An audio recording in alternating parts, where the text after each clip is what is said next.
Today, I would like to introduce you a paper from the magazine Mutilmodal Transportation. It is called The Effect of Design and Behavior of Automated Micro-Vehicles for Urban Delivery on Other Road Users' Perceptions, whose author is Eva-Maria Schomakers. New mobility concepts are needed as cities become ever more congested and polluted by traffic.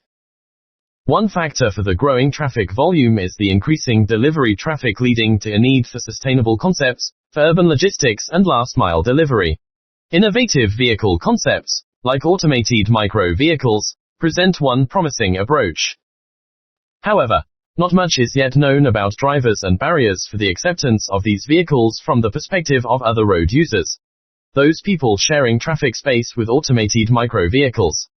In 2 consecutive animation-based experiments, we analyzed the effect of varying behavior and design of automated micro-vehicles on other road users' risk perception, trust, and acceptance, speed, braking behavior, automation mode, number of vehicles in convoy, distance between vehicles, as well as color design significantly affect risk perceptions, trust, and partly acceptance.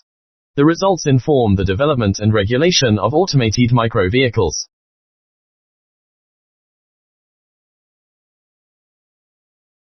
Both experiments used online questionnaires to assess the participants' perception of the micro-vehicles and their varying behavior and design. The animations, experimental variations, as well as the online questionnaires are explained in the following.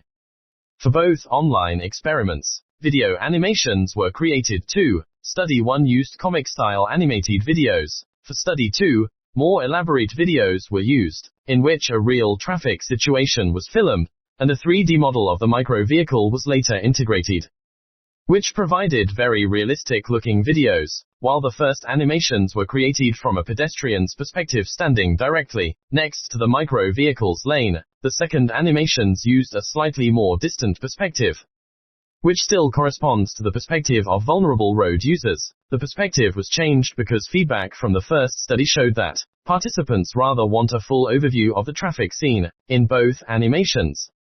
The goal was to recreate real-world traffic scenes. Therefore, other road users, such as cyclists and pedestrians, were shown. Moreover, a real-world street scene was recreated for the first animation, and real-world traffic footage was used for the second animation study. In Experiment 1, 5 characteristics of the micro-vehicle's behavior and design were varied: the speed, number of micro-vehicles platooning, braking behavior, driving mode, and distance between cyclist operator and micro-vehicle. The speed was varied in comparison to other cyclists: similar, faster, and slower. The number of vehicles varied between 1 and 3. The braking behavior was animated as keeping a constant distance to the leading bike, slow braking, versus first driving up to the leading bike a small distance, and then braking abruptly, abrupt braking. Follow me mode with the leading cyclist versus fully autonomous driving mode without leading person were compared, as well as a smaller, approx. 80 cm, versus a larger, approx. 140 cm, distance between the leading operator and the micro-vehicle and each micro-vehicle in a platoon.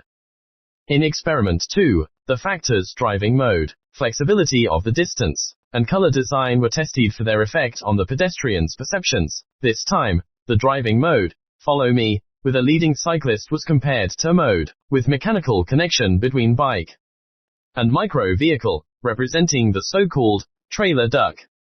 The distance between cyclist operator and micro-vehicle was varied between a constant distance and the distance increasing with higher speed. For the design, a white vehicle color was tested against a darker gray vehicle color. Again, all animations were compared to the basic scenario.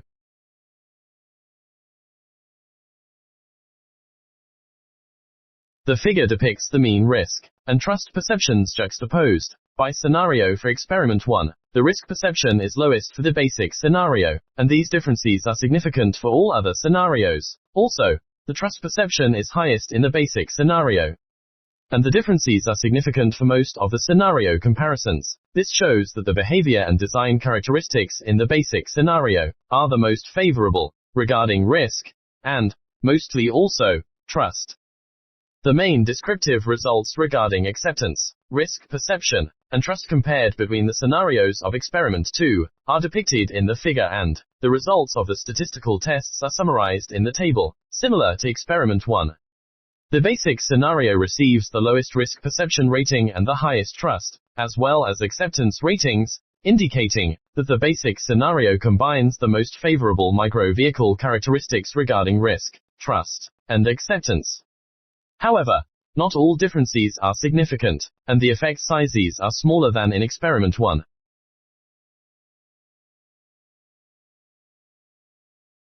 All in all, the results show partly large effects of the varied design and behavioral characteristics of micro-vehicles on the risk perceptions, trust, and acceptance by other road users. However, there are several limitations to be considered when interpreting these results. The main limitation of the study is the animation-based approach. The participants evaluated their perceptions and preferences only based on the short animations. They never had the opportunity to experience the micro-vehicle in traffic, as they are not yet approved for use in traffic. This missing hands-on experience and missing realistic experience of the design and behavior variations may have altered the evaluations in both animation approaches. The goal was to create animations that match real-world scenes very closely. Additionally, the results of the first experiment need to be interpreted keeping the small, rather young and highly educated sample in mind. Therefore, the validity of the first experiment's results is limited. Also, the repeated measures design with all participants evaluating all animations needs to be discussed. Repeated measures approaches are optimal to exclude individual differences from the direct comparisons. Last but not least, the cultural perspective needs to be considered. Not only the acceptance of automated vehicle concepts differ between cultures and nations, also the acceptance and habit of bicycling and the conditions of infrastructure and traffic differ strongly between countries, cities, and culture. Such effects can therefore also be expected for the acceptance of automated micro-vehicle for the use with bicycles, and may also influence acceptance factors regarding the design and behavior of these micro-vehicles. Moreover, in this analysis only the mean results were examined.